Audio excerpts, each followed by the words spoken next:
जय हिंद दोस्तों, आज हम लोग त्रिज्यखंड तथा वृत्तखंड को समझेंगे। पहला अगर हम बताएं, जो त्रिज्यखंड होता है वो दो होते हैं, एक लघु होता है, एक दीर्घ त्रिज्यखंड होता है, यानी लघु त्रिज्यखंड, दीर्घ त्रिज्यखंड। वैसे ही वृत्तखंड भी आपके दो होते हैं, एक लघु वृत्तखंड और एक दीर्घ वृत्तखंड। आइए समझाते हैं आपको त्रिज्यखंड पहले होता क्या है।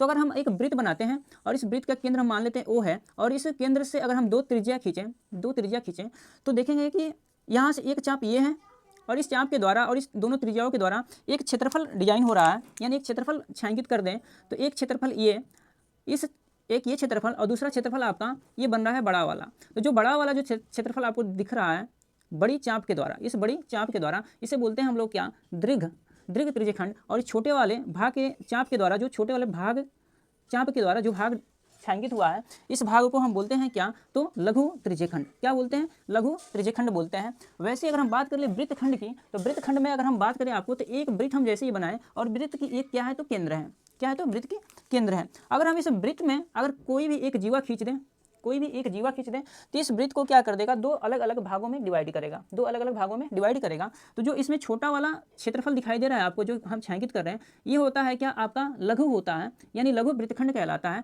और जो ये बड़ा वाला आपको दिखाई दे रहा है, इस बड़े वाले को हम बोलते हैं क्या, दीर्घ वृत्तखंड बोलते हैं। क्या बोलते हैं? दीर्घ वृत्तखंड बोलते हैं। यदि आपको चीज़ें समझ में आई हैं तो वीडियो को लाइक करेंगे आप।